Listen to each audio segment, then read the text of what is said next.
भोली नंदन श्री गणेश की कथा सुनाते हैं, पावन कथा सुनाते हैं। क्यों सब देवों में सबसे पहले पूजे जाते हैं, हम कथा सुनाते हैं। हे गणपति जी महाराज, मेरे बना दो बिगड़े काज। हे गणपति जी महाराज, मेरे बना दो बिगड़े काज।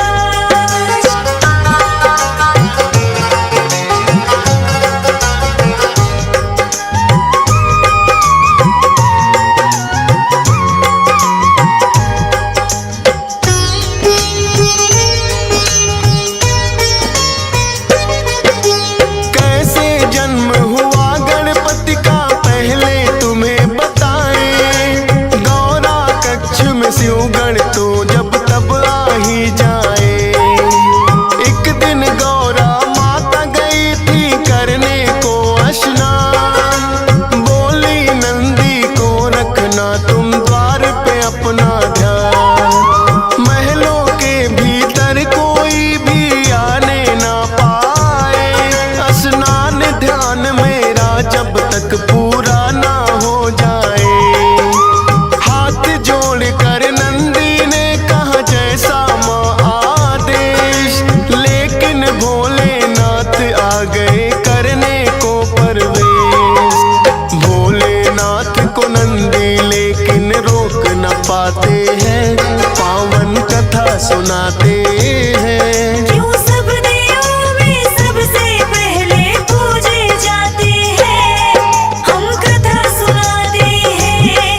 हे गणपति जी महाराज, मेरे बना दो बिगड़े काज। हे गणपति जी महाराज, मेरे बना दो बिगड़े काज।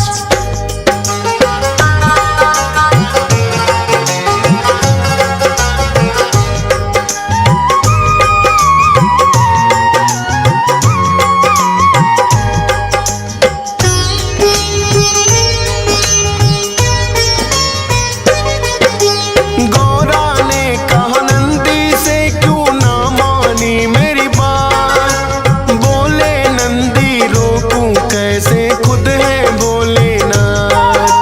मन में गौरा माँ के तो है एक विचार आया, अपने उबटन से माने है पुतला एक बनाया।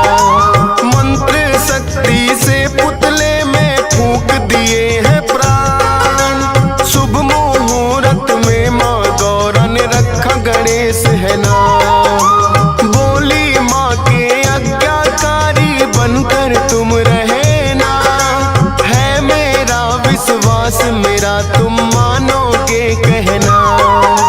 हाथ जोड़ वो माँ गौरा को शीश नवाते हैं, पावन कथा सुनाते हैं। क्यों सब देवों में सबसे पहले पूजे जाते हैं, हम कथा सुनाते हैं। हे गणपति जी महाराज, मेरे बना दो बिगड़े काज। हे गणपति जी महाराज, मेरे बना दो बिगड़े काज।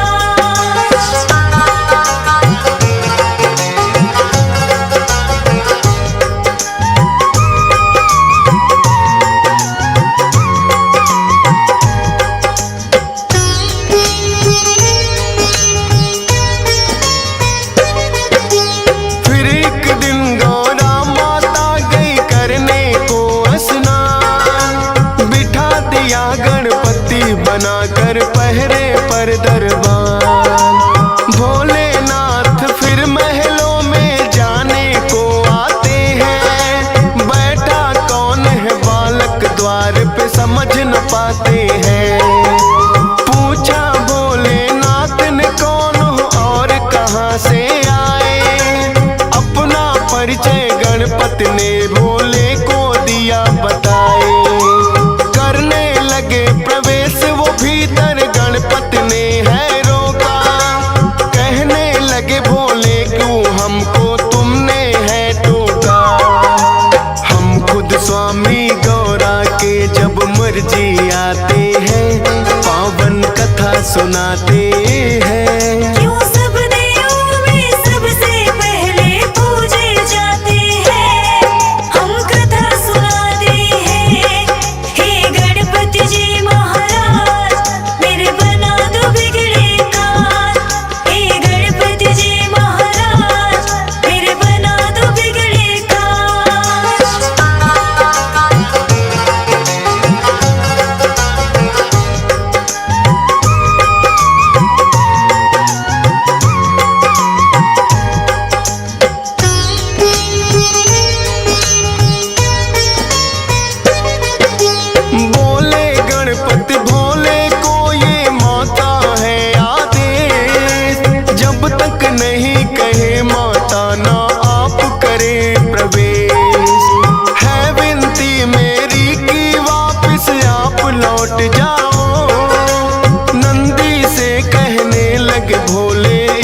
जरा हटाओ। नंदी ने भी गणपति को है बार बार समझाया, माने नहीं वो फिर नंदी ने बल प्रयोग दिखाया।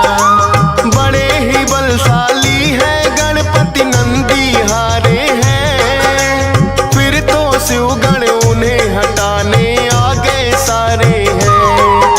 सब मिल कर के भी गणपति को हटा न पाते हैं, पावन कथा सुनाते हैं। क्यों सब देवों में सबसे पहले पूजे जाते हैं, हम कथा सुनाते हैं। हे गणपति जी महाराज, मेरे बना दो बिगड़े काज। हे गणपति जी महाराज, मेरे बना दो बिगड़े काज।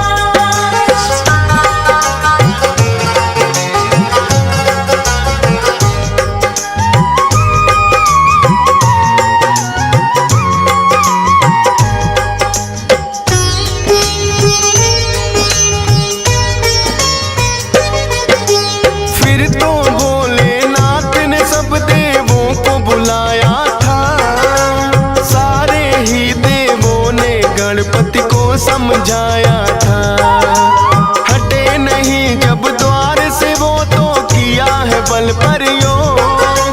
5 शक्तियां इंद्र देव ने दी गणपति पे छोड़, लेकिन 5 शक्तियां भी कुछ काम न आई थी। लौट गई वो जब गणपति ने गदा चलाई थी। फिर तो भोलेनाथ को उन पे क्रोध हुआ भारी, लेकर के त्रिशूल आ गए स्वयं जटाधारी।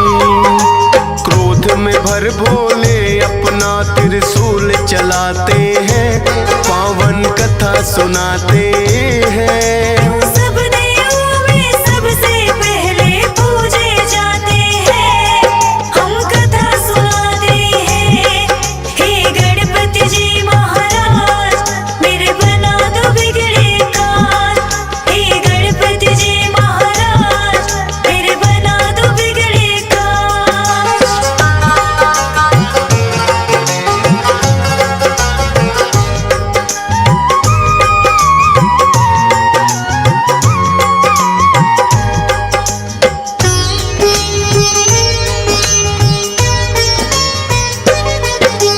वारिस फिर त्रिशूल गर्दन हो गई थी न्यारी। गौरा माँ ने जब देखा तो रुदन किया भारी। बोली कि क्या किया आपने ये है भोलेनाथ, द्वारपाल ये बन के खड़ा था मान के मेरी बात। लाल मेरे के प्राण तुम्हें वापिस होंगे लौटाने, रो रो करे बिलाप मगौरा बात नहीं वो माने। कहने लगे भोले गणेश का खंडित शीश हुआ, पीठ घुमा कर सोई हो जो बच्चे से मां। उस बच्चे का शीश तो हम गणपति को लगाते हैं, पावन कथा सुनाते हैं। क्यों सब देवों में सबसे पहले पूजे जाते हैं, हम कथा सुनाते हैं। हे गणपति जी महाराज, मेरे बना दो बिगड़े काज। हे गणपति जी महाराज, मेरे बना दो बिगड़े काज।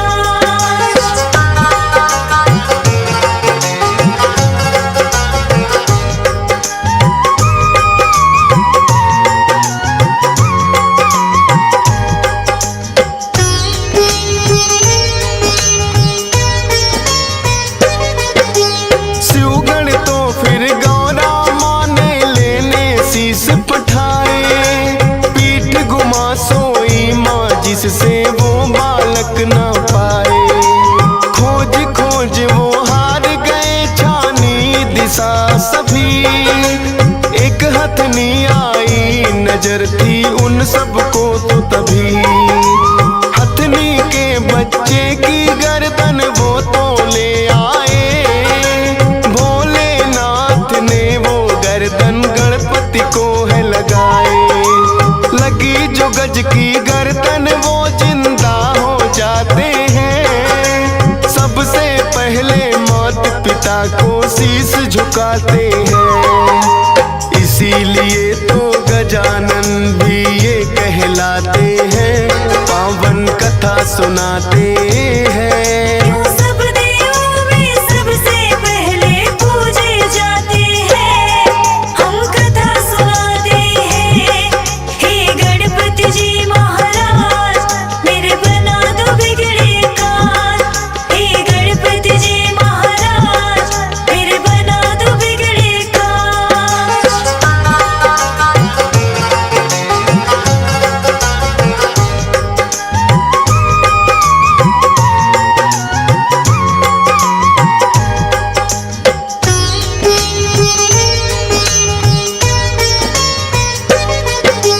एक दिन कार्तिक और गणेश में यूं ही चल गई बात। हम दोनों के माता पिता गौरा और भोलेनाथ।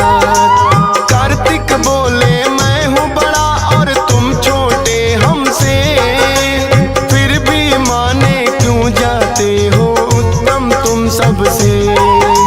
पूछने इसी बात को वो ब्रह्मा के पास आए, किंतु उत्तर ब्रह्मा जी उन्हें ना दे पाए।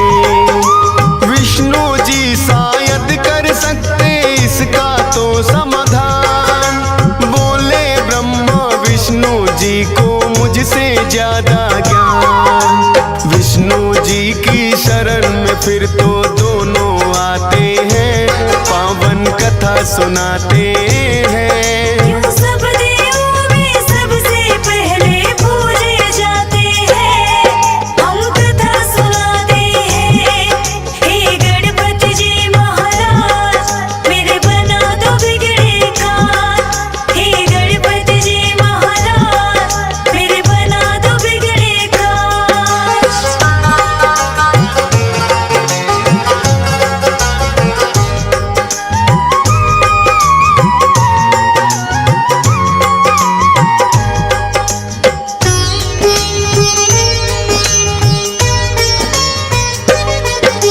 विष्णु जी तो दोनों को ही उत्तम बतलाए, लेकिन उनके उत्तर ये सहमत ना हो पाए। बोले विष्णु भोले देंगे इसका सही उत्तर। पूछो ये प्रश्न तुम तो उनसे ही जाकर। दोनों लेकर प्रश्न यही भोले के पास आए। सुनकर प्रश्न ये बोले जी भी है मुस्काए। बोले इस ब्रह्मांड का चक्कर उसे लगाना होगा, उत्तम साबित करना है उसे पहले आना होगा। अपने मयूर से ये सुनकर कार्तिक उड़ जाते हैं, पावन कथा सुनाते हैं। सब देवों में सबसे पहले पूजे जाते हैं, हम कथा सुनाते हैं। हे गणपति जी महाराज मेरे बना दो बिगड़े काज। हे गणपति जी महाराज मेरे बना दो बिगड़े काज।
फिर उनको किस्सा सभी बताते हैं, पावन कथा सुनाते हैं। क्यों सब देवों में सबसे पहले पूजे जाते हैं, हम कथा सुनाते हैं। हे गणपति जी महाराज, मेरे बना दो बिगड़े काज। हे गणपति जी महाराज, मेरे बना दो बिगड़े काज।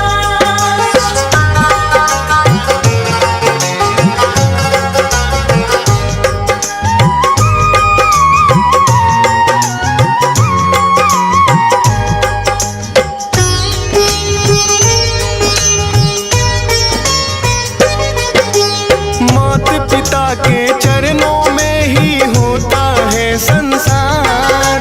कार्तिक ने भी मान लिया है गणपति जी से हार। भोले ने वरदान दिया उत्तम कहलाओगे, सब देवों से पहले गणेश जी पूजे जाओगे। सब देवों ने गणपति की बोली है जय जयकार, इसीलिए इनकी पहले पूजा करता संसार। सद्बुद्धि के मालिक है गौरी नंदन ये गणेश, सत सत बार नमन करता है तुमको फौजी सुरेश। डीएस पाल से कितने सेवक महिमा गाते हैं, पावन कथा सुनाते हैं। क्यों सब देवों में सबसे पहले पूजे जाते हैं, हम कथा सुनाते हैं। हे गणपति जी महाराज, मेरे बना दो बिगड़े काज। हे गणपति जी महाराज, मेरे बना दो बिगड़े काज। हे गणपति जी महाराज, मेरे बना दो बिगड़े काज। हे गणपति जी महाराज, मेरे बना दो बिगड़े काज। हम गौरी नंदन श्री गणेश की कथा सुनाते हैं, पावन कथा सुनाते हैं। क्यों सब देवों में सबसे पहले पूजे जाते हैं, हम कथा सुनाते हैं। हे गणपति जी महाराज, मेरे बना दो बिगड़े काज। हे गणपति जी महाराज, मेरे बना दो बिगड़े काज।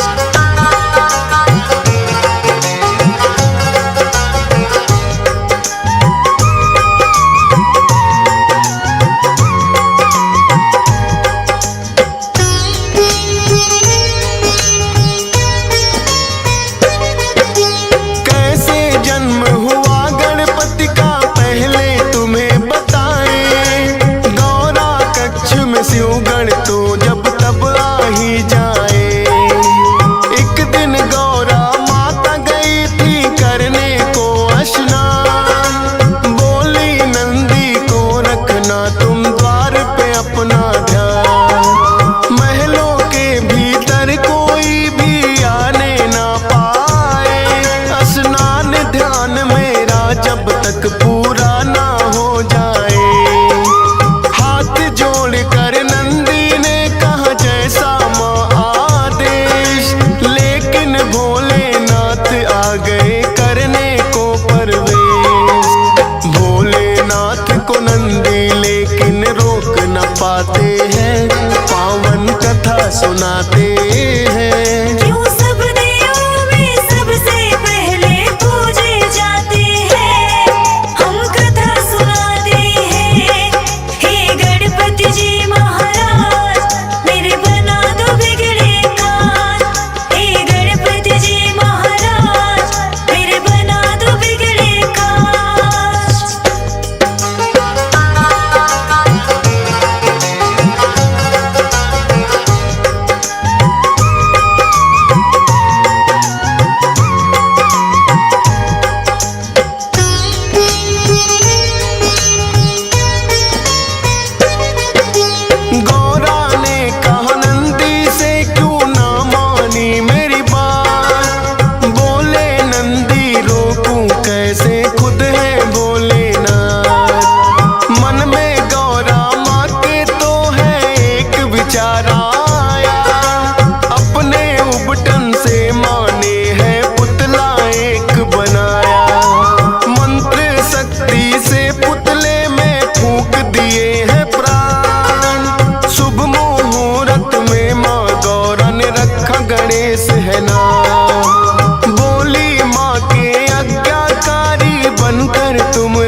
सुनाते हैं। क्यों सब देवों में सबसे पहले पूजे जाते हैं, हम कथा सुनाते हैं।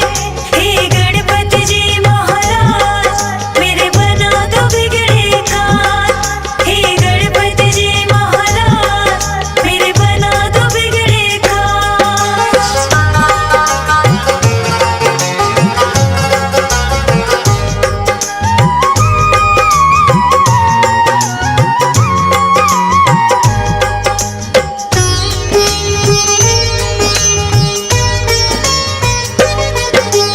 फिर एक दिन गौरा माता गई करने को स्नान, बिठा दिया गणपति बनाकर पहरे पर दरबार। भोलेनाथ फिर महलों में जाने को आते हैं, बैठा कौन है बालक द्वार पे समझ न पाते हैं। पूछा भोलेनाथ ने कौन हो और कहाँ से आए, अपना परिचय गणपति ने भोले को दिया बताए। करने लगे प्रवेश वो भीतर, गणपति ने है रोका, कहने लगे भोले क्यों हमको तुमने है टोका।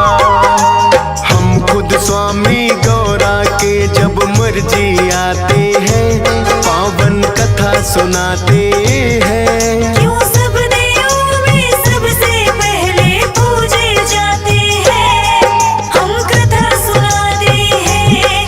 हे गणपति जी महाराज मेरे बना दो बिगड़े काज, हे गणपति जी महाराज मेरे बना दो बिगड़े काज।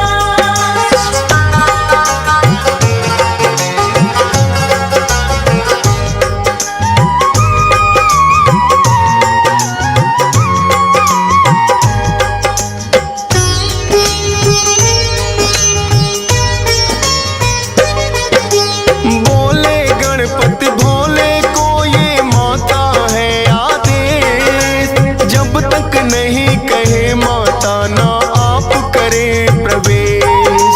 है विनती मेरी कि वापस आप लौट जाओ, नंदी से कहने लगे भोले इसको जरा हटाओ। नंदी ने भी गणपति को है बार बार समझाया, माने नहीं वो फिर नंदी ने बल प्रयोग दिखाया। बड़े ही बलशाली है गणपति नंदी हारे हैं, फिर तो शिवगण उन्हें हटाने आ गए सारे हैं। सब मिल कर के भी गणपति को हटा न पाते हैं, पावन कथा सुनाते हैं। क्यों सब देवों में सबसे पहले पूजे जाते हैं, हम कथा सुनाते हैं। हे गणपति जी महाराज मेरे बना दो बिगड़े काज, हे गणपति जी महाराज मेरे बना दो बिगड़े काज।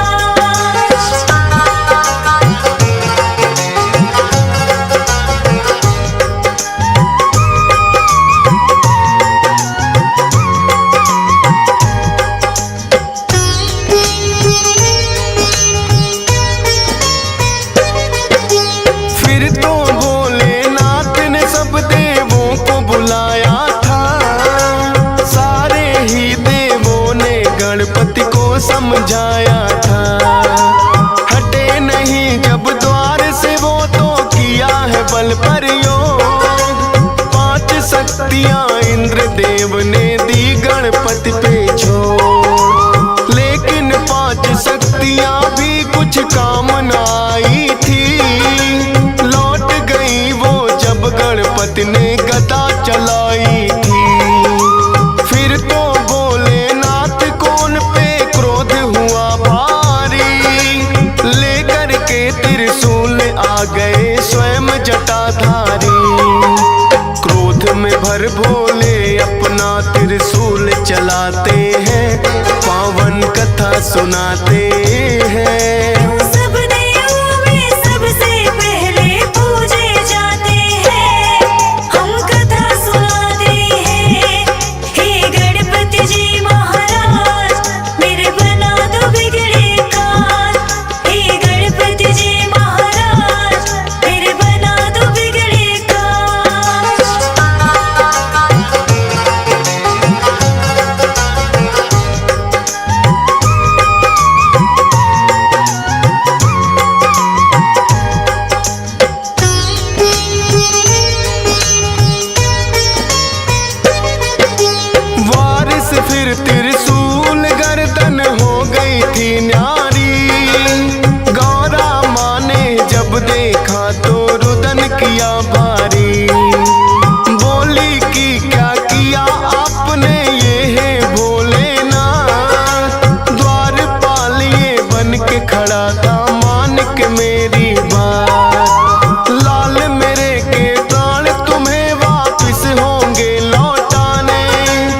शीश हुआ, पीठ घुमा कर सोई हो जो बच्चे से माँ। उस बच्चे का शीश तो हम गणपति को लगाते हैं, पावन कथा सुनाते हैं। क्यों सब देवों में सबसे पहले पूजे जाते हैं, हम कथा सुनाते हैं। हे गणपति जी महाराज, मेरे बना दो बिगड़े काज। हे गणपति जी महाराज, मेरे बना दो बिगड़े काज।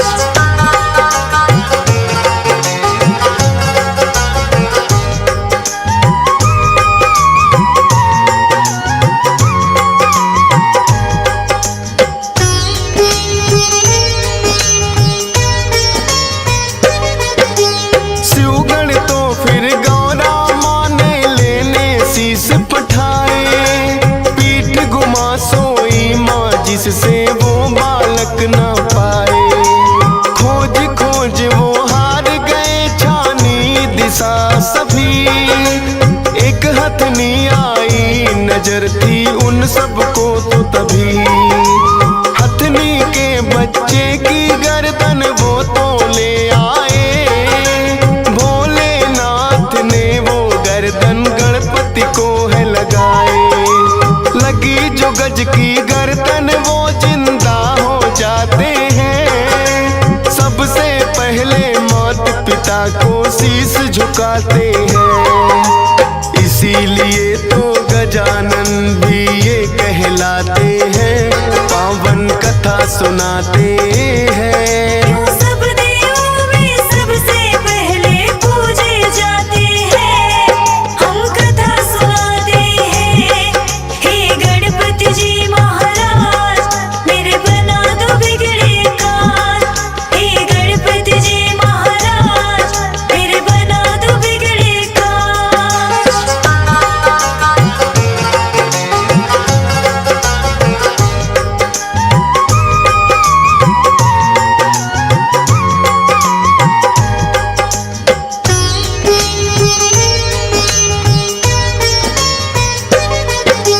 एक दिन कार्तिक और गणेश में यूं ही चल गई बात, हम दोनों के माता पिता गौरा और भोलेनाथ।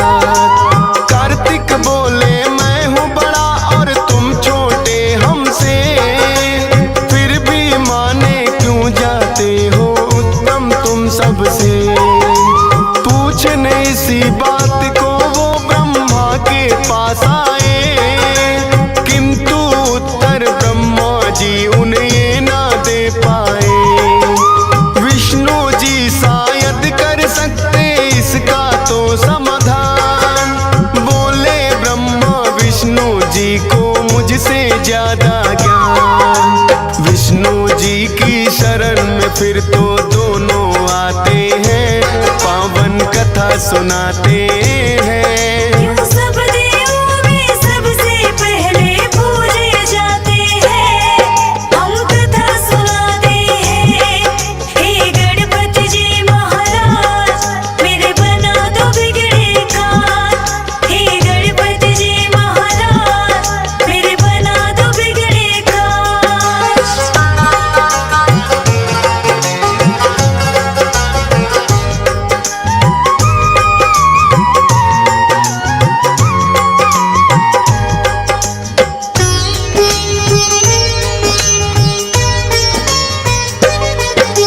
विष्णु जी तो दोनों को ही उत्तम बतलाए, लेकिन उनके उत्तर ये सहमत ना हो पाए।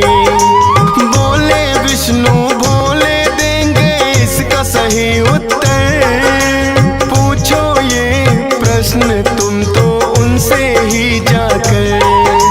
दोनों लेकर प्रश्न यही भोले के पास आए, सुनकर प्रश्न ये बोले जी भी है मुस्काए।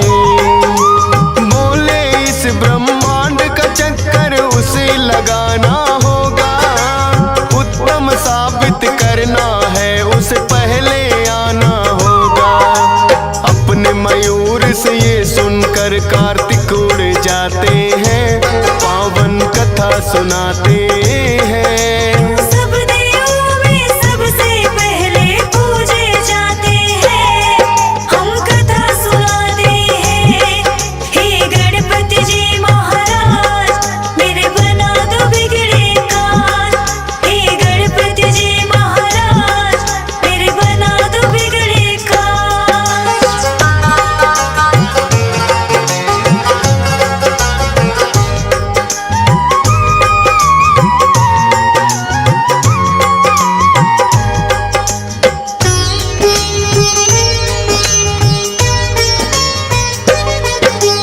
उड़े जो कार्तिक तो गणेश भी मन में मुस्काए, मूसक से तो पीछा मोर का किया नहीं जाए। अपने बुद्धि बल का फिर तो है प्रयोग किया, मात पिता का ही चक्कर गणपति ने लगा दिया।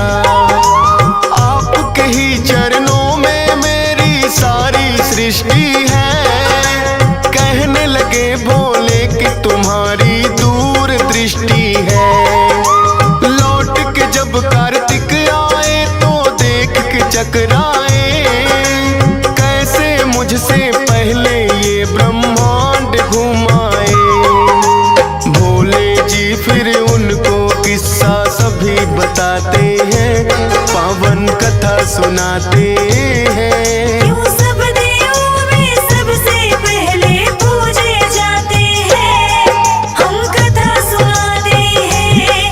हे गणपति जी महाराज मेरे बना दो बिगड़े काज।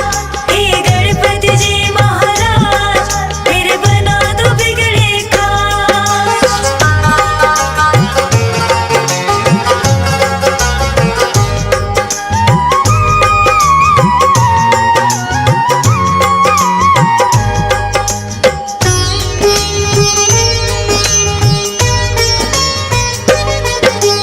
मात पिता के चरणों में ही होता है संसार।